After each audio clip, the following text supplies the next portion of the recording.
The clock struck midnight, and as fireworks illuminated the sky, Marcus Chen stood frozen in the doorway of his boss's penthouse, staring at the woman who had just answered his desperate knock. Eliza Montgomery, billionaire CEO, notorious workaholic, and his direct superior, was dressed in a stunning evening gown, mascara streaking down her face. Behind her, the remains of a solitary New Year's celebration lay abandoned. "You came," she whispered, her voice breaking. "I couldn't leave you alone," Marcus replied, his 5-year-old daughter Lily peering curiously from behind his legs. How did a single father working as an executive assistant end up spending New Year's Eve with one of the most powerful women in the business world? And how did his innocent mention of a date set off a chain of events that would change both their lives forever? If you're enjoying this story of unexpected connection and second chances, please hit that like button and subscribe for more heartwarming content that reminds us all that love can find us in the most surprising circumstances. 3 weeks earlier, Marcus Chen hurried through the glass doors of Montgomery Industries, balancing a coffee tray in one hand and his daughter's lunchbox in the other. The December air had turned his cheeks pink, and snowflakes melted in his dark hair as he rushed toward the elevator. "Daddy, you forgot to sign my permission slip," Lily reminded him, her small hand clutching his coat. "I know, sweetheart. I'll do it as soon as we get upstairs," Marcus promised, pressing the button for the 50th floor. At 34, he had mastered the art of juggling single parenthood with his demanding job as executive assistant to Eliza Montgomery, founder and CEO of Montgomery Industries. The elevator doors opened to reveal the sleek, modern offices of the executive floor. Floor-to-ceiling windows showcased the Manhattan skyline, now dusted with snow. Holiday decorations adorned the reception area, but Marcus knew there would be none in Eliza's office. She didn't celebrate, she worked. "Good morning, Mr. Chen," the receptionist greeted him. "Ms. Montgomery is already asking for you." Marcus nodded, guiding Lily to the small area he had set up for her in the corner of his workspace. "Start on your homework, Lily. I'll be right back after I check in with Ms. Montgomery." Lily nodded solemnly, already pulling out her math workbook. At 5, she was accustomed to the routine. Since her mother had walked out 3 years ago, claiming she wasn't cut out for motherhood, Lily had adapted to spending time at her father's workplace when childcare arrangements fell through. Marcus straightened his tie and knocked on Eliza's door. "Enter," came the crisp command. Eliza Montgomery sat behind her massive desk, her attention fixed on 3 different screens. At 38, she had built her tech empire from the ground up, turning a small startup into a multi-billion-dollar corporation in just over a decade. Her auburn hair was pulled back in a severe bun, and her tailored charcoal suit emphasized her slender frame. "You're late," she said without looking up. "I apologize, Ms. Montgomery. The school called. Lily's after-school program was cancelled due to a water main break." Eliza finally glanced up, her green eyes landing on Marcus with an intensity that always made him feel transparent. "She's here again?" "Yes. I couldn't find a sitter on such short notice." Eliza's expression remained neutral, but Marcus had worked for her long enough to detect the slight softening around her eyes. "Fine. We have the board presentation to finalize, and I need the quarterly projections by noon." "Already on it," Marcus said, placing her coffee on the desk. "Black, 2 sugars. And the Nakamura contract? Translated and ready for your review." A ghost of a smile touched Eliza's lips. "Efficient as always, Chen." It was as close to praise as she ever gave, and Marcus had learned to treasure these small acknowledgments. He had been working for Eliza for 5 years, longer than any of her previous assistants had lasted. People called her cold, demanding, impossible, but Marcus had glimpsed moments of something else beneath her carefully constructed exterior. "Will you need me to stay late tonight?" he asked, already mentally rearranging his evening plans. "Yes.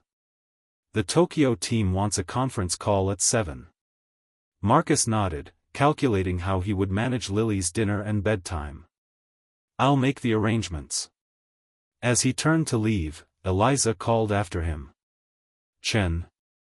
Yes, Ms. Montgomery? Your daughter, she can use the break room if she needs more space. Just make sure she doesn't disturb anyone. Marcus blinked in surprise. Thank you.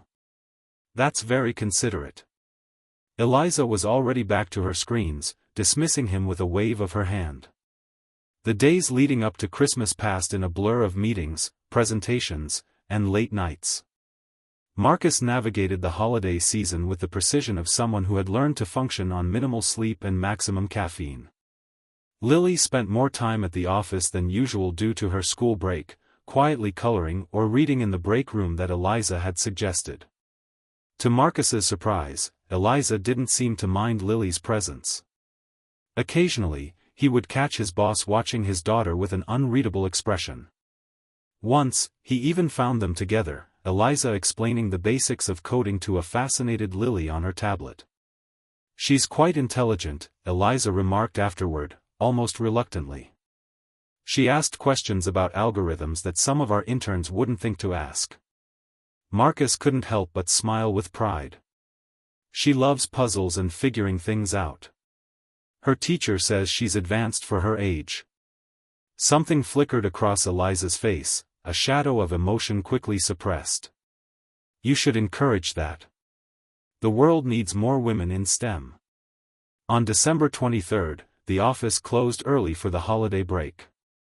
Most employees had already left for vacation, but Eliza, as usual, remained at her desk, showing no signs of leaving. Ms. Montgomery, Marcus said from the doorway, Lily's hand in his. We're heading out now. Is there anything else you need before we go? Eliza looked up, seeming almost surprised to find the office empty. No, that's all. Enjoy your holiday. The slight hesitation before the word holiday didn't escape Marcus's notice. He had never seen Eliza take time off for Christmas, or any holiday, for that matter. What are your plans for the break? He found himself asking, breaking their usual professional boundary.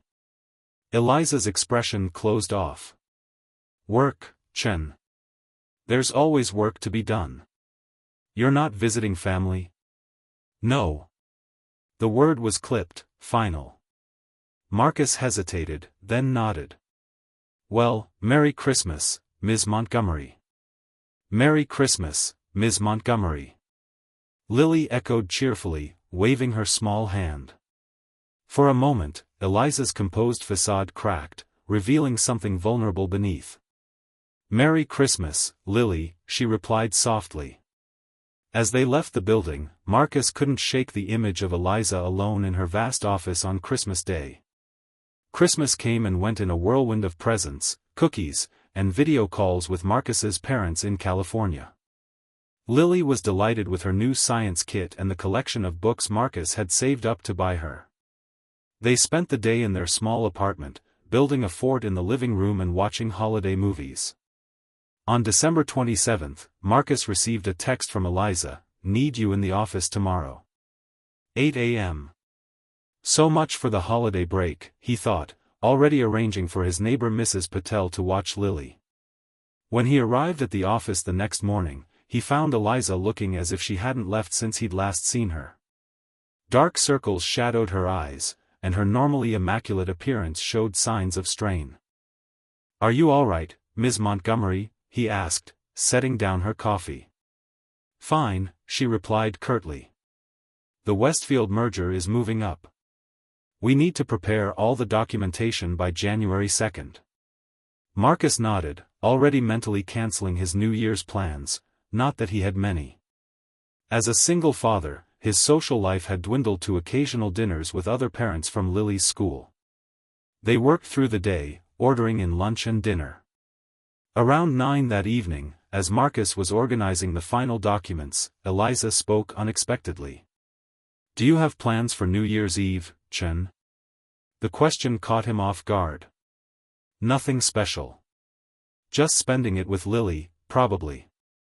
Eliza nodded, her fingers tapping restlessly on her desk. I'll need you to come in that morning. The Tokyo team is sending over their final terms. Of course, Marcus agreed, though he couldn't help feeling a twinge of disappointment. He had promised Lily they would make cookies and watch the ball drop together. But you can leave by 5, Eliza added, surprising him again. I assume you have social engagements. Marcus hesitated, then decided on impulse to stretch the truth. Actually, I do have a date that evening. The moment the words left his mouth, he regretted them. Why had he lied? Perhaps it was pride, or simply the desire to appear as something other than the workaholic single father with no personal life. Eliza's head snapped up, her green eyes widening slightly. A date? Yes, Marcus continued, committed to the fabrication now. Nothing serious. Just dinner. I see. Eliza's voice was perfectly neutral, but her knuckles whitened around her pen. Well, enjoy your evening then. Thank you, Marcus replied, wondering why the atmosphere in the room had suddenly changed. As he gathered his things to leave, Eliza spoke again, her tone deliberately casual. This person, have you been seeing them long? Marcus blinked, startled by her interest in his personal life, something she had never shown before. No, it's new. Eliza nodded once, her attention already back on her computer screen. Good night, Chen. Good night, Ms. Montgomery. As Marcus rode the elevator down, he wondered about the strange tension that had filled the office. Had he imagined the flash of something in Eliza's eyes when he mentioned his non-existent date? The next few days passed in a flurry of work. Eliza seemed more demanding than usual, finding fault with details she would normally have overlooked. She was also oddly interested in Marcus's personal life, asking casual but pointed questions about his date. Is it someone from the building? She inquired on December 29th, as they reviewed the merger documents.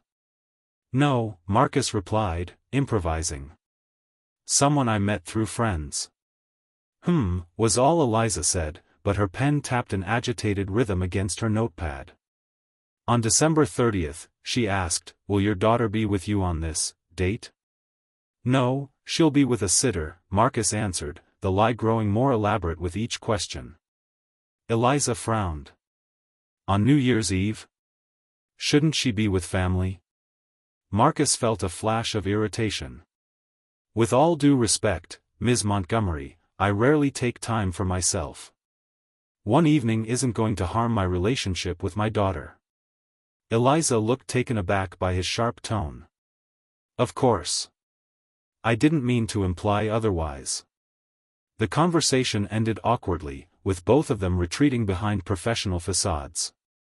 On the morning of New Year's Eve, Marcus arrived at the office to find Eliza already on a call with Tokyo. She gestured for him to wait, her expression tense. When she finally hung up, she sighed heavily. The Nakamura team is having second thoughts about the terms. They want to renegotiate certain aspects of the deal. Marcus groaned inwardly. What does that mean for our timeline? It means I'll be working through the night, Eliza said, rubbing her temples. But you can still leave at 5 for your engagement. There was something in her tone that made Marcus look at her more closely. She looked exhausted, the weight of the company resting visibly on her shoulders. I could cancel, he heard himself saying. If you need me to stay. Eliza's head snapped up. No. You should go. Enjoy your evening. Are you sure? This merger is crucial, Anne. I said go, Chen, Eliza interrupted, her voice sharp. I'm perfectly capable of handling this myself. Marcus nodded, retreating to his desk. Throughout the day, the atmosphere remained tense. Eliza was unusually quiet, responding to his questions with curt, one-word answers. At 5 o'clock, Marcus stood in her doorway.